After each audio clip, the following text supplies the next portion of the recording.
Ace is Wild, Days of Dernville Ep.2. Last time on Ace is Wild, Chase and Honey caught that red sky fella. Homie to head home to a heap of trouble. I wonder what's happening now. Chase sauntered over to the barber's shop first. Jameson recognized him in an instant. Ah, Mr. McCoy, I see you've finally come home. The lanky, clean-shaved man greeted him, immediately spinning the chair to meet Chase's gaze. With a smile, Chase laughed.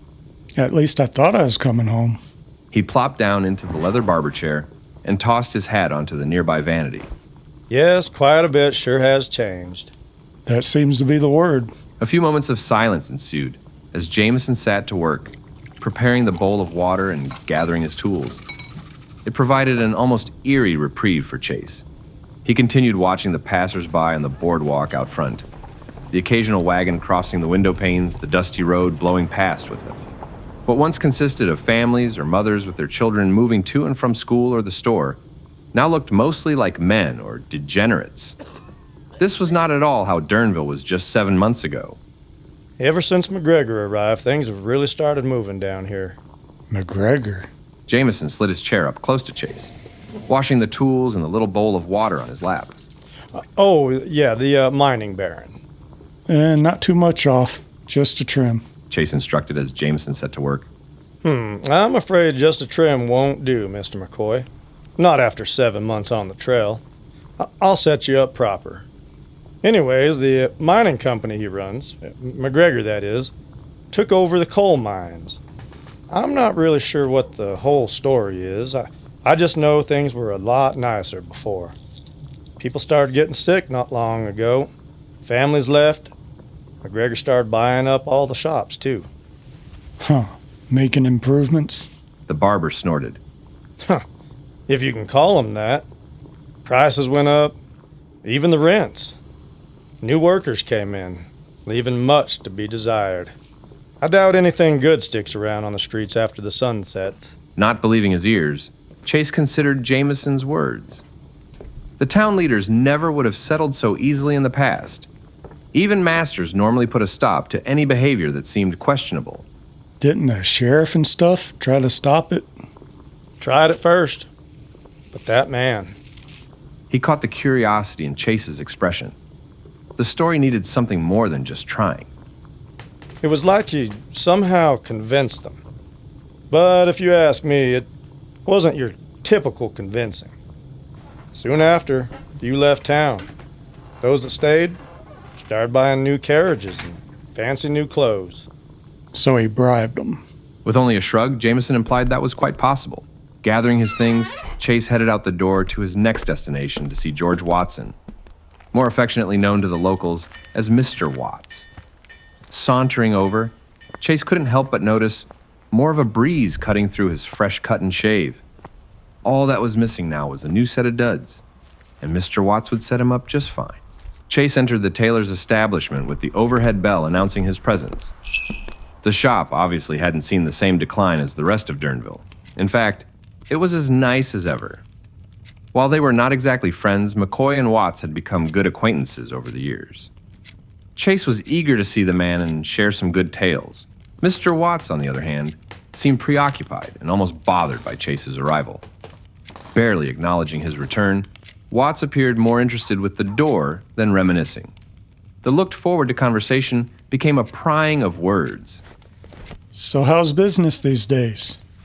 Oh, I can't complain. And Abby? She ain't here no more? Uh-huh. Even when fitting Chase, Watts seemed more concerned with who might come in, rather than the task at hand. Still, though, maybe it was the years of practice, because, even half attuned, the man knew style. The men exchanged a few more pleasantries. Chase bid him farewell and strode out the door, looking as fresh and crisp as the dollars he traded in. Top to bottom, everything was new. Well, not the hat. That never changed. A top of the notch, oil-rubbed, bush hat won off an Australian immigrant in a card game. Below that, a new crisp white button-down shirt and a black vest lined with checkered print, and a new pocket watch, along with a blue sash and pearl pin. It was over the top, but Chase was on the splurge and ready to go meet Abby, saloon be damned, Chase just needed one more thing before his surprise visit, something sweet from the candy shop.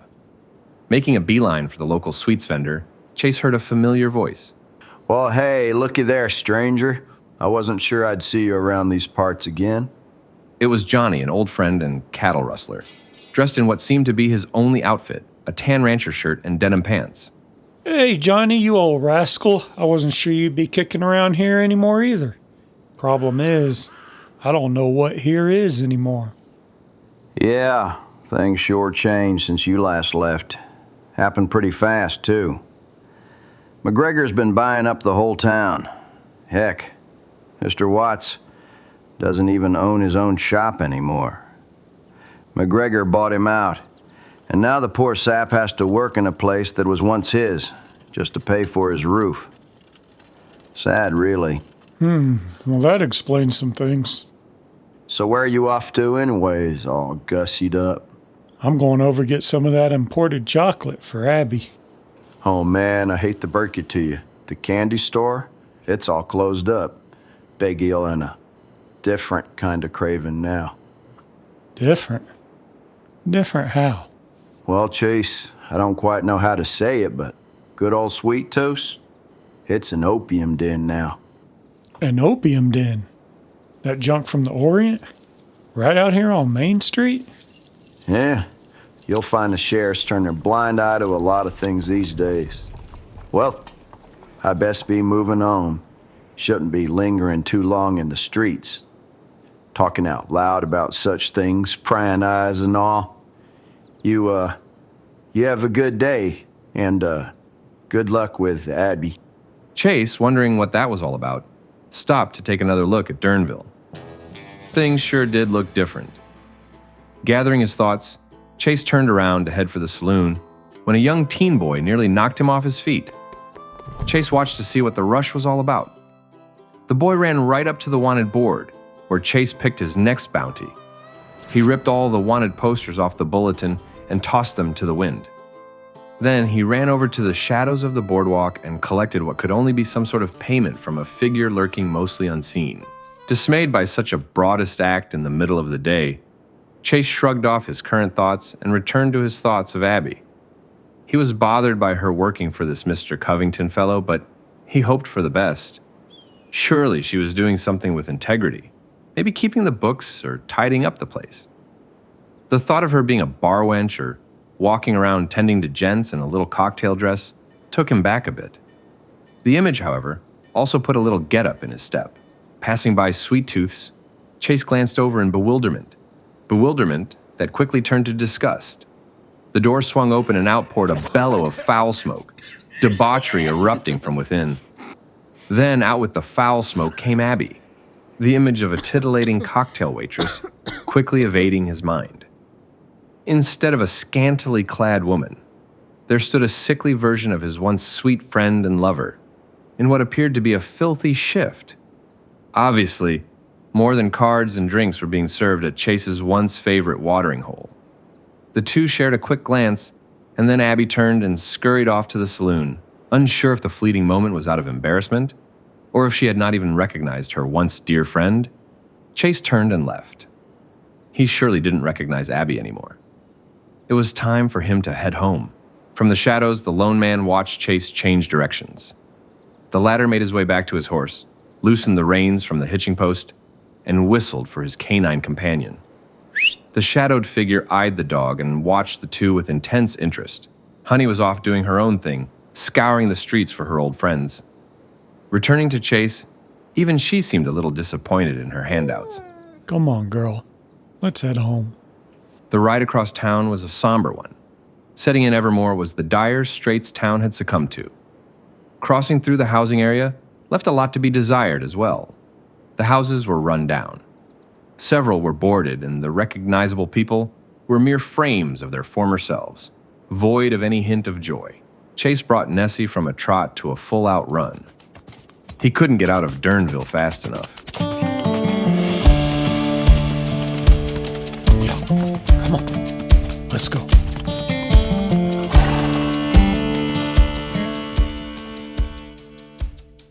Home was a short ride from town, and Chase reveled in the thought of a much-needed bath.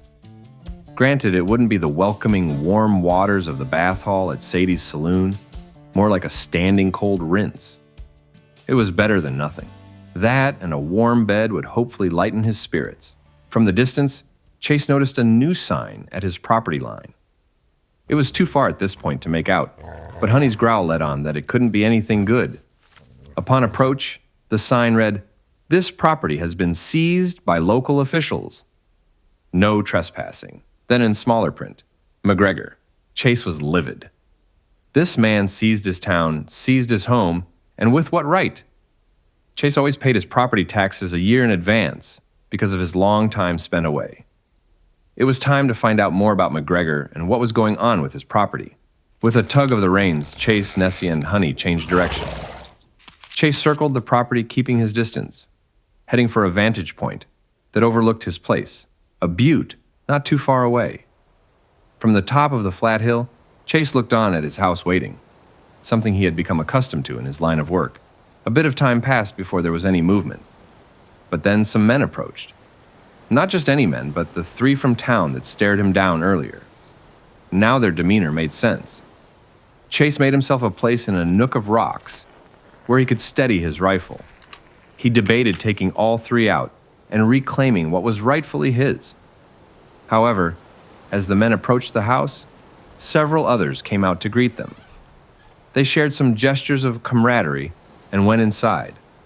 Chase concluded that his home and property were now serving as quarters for McGregor's henchmen. Chase sighed in disbelief. He climbed down from his perch and mulled over his thoughts. With a grunt, he muttered to himself, "This isn't the hill to die on." Torn between the need for a plan and the want for a rage, Chase decided to decompress. There was little place left to go besides the saloon. There he could take in a game of cards while gathering some gossip along with his thoughts. At this point, Abby mattered not. If he ran into her, he didn't know if the encounter would be ignored or a good place to direct his frustration. Really, he didn't care. The saloon was the place to go, the only place he could find out more about Mr. McGregor. The evening was setting in now as Chase came back into town. His eyes were aslit as the sun drew closer to the horizon. He hitched his horse outside the saloon and leashed Honey out of caution, being much more careful with his faithful companion given recent findings. Chase's boots echoed up the steps to the swinging doors of the saloon. Inside, there was chatter, but nothing compared to what he remembered. Cigar smoke filled the air, and people muttered more than they spoke. There wasn't a single tune being played on the piano, and everyone seemed to be drinking out of desperation rather than celebration. Looking around, he barely recognized the place. He surely didn't remember the bullet holes in the ceiling. After taking it all in, almost as if possessed and even surprising to himself, he called out, "Where's Abby?" "She's upstairs," he heard from a corner of the room. Irate and spinning, Chase couldn't pinpoint who the voice came from. Disappointed, he sulked to the bar. There he sat and drank for a short while, unaware of his surroundings, in a daze. After some time, from the gaming table came an unfamiliar voice. It was obviously directed at him. "You fancy a game, mister?" "What, just the two of us?" "Well, Aldi ran off everyone else. Just the two of us. We'll take turns dealing." Deal me in, I guess." Chase made his way to the table, doing his best to shake off his buzz. The two played several hands, trading winning and losing, but no substantial money was won or lost. Chase was more interested in conversations at the bar, only half attuned to the poker match. The man across the table, a ginger-bearded fellow with dirty blonde hair, a round face, and keen gray eyes, was more intent on the game. The man, who introduced himself as Chance Young, seemed annoyed with the pace of the match. But that all changed in a flash. A glimmer of intrigue shot across Chance's eyes. Chase barely caught it through the cigar smoke. His attention was now more drawn to the game. Things were getting interesting. Chase himself had a very good hand, though he hadn't counted on winning more than a few dollars with it. The game to this point had been so humdrum. Chance Young, however, clearly saw something in his hand too. Chase was lucky to have caught the look, being only semi-interested in the game. Is his hand really that good?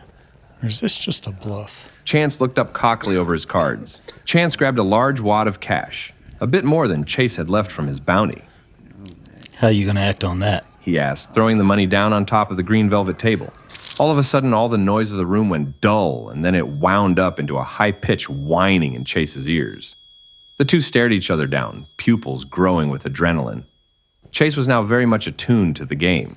After a dueling set of intense looks, Chase made his move. I believe I'm gonna cowboy up. I'm all in, he said, grabbing his remaining cash, hoping Chance didn't notice the difference. You're a little bit shy, aren't you? Damn, Chase thought to himself. Grabbing everything from his pockets, he made another play. That cover it? He asked in an equally cocky tone, tossing a harmonica, flask, and pocket watch into the pot. That's all you got. Okay, I'll call. Chase threw down his hand. That's a full house. Count 'em, he instructed as he smiled and reclined in his chair. Chance, sporting his own grin, replied, You ain't playing to win. While laying down one ace after another and then two more. Son of a... Chase jumped up in disbelief. Chance expected him to break for it and drew his iron.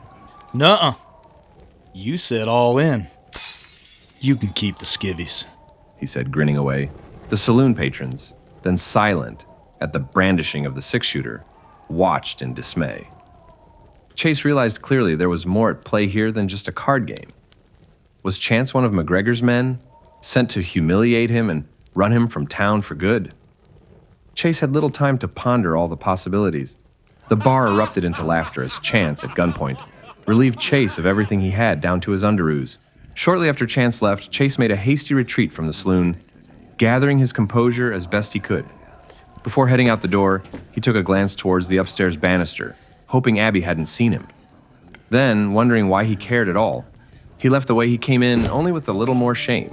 Once outside, Chase's mood took an even greater turn for the worse. Nessie and Honey were gone, and there he stood empty-handed, wearing only his red underclothes. Chase thought to himself this was one of his worst days. He lost his home, his girl, his dog, everything he owned, even the clothes off his back. He also thought, Thank God it's getting dark outside.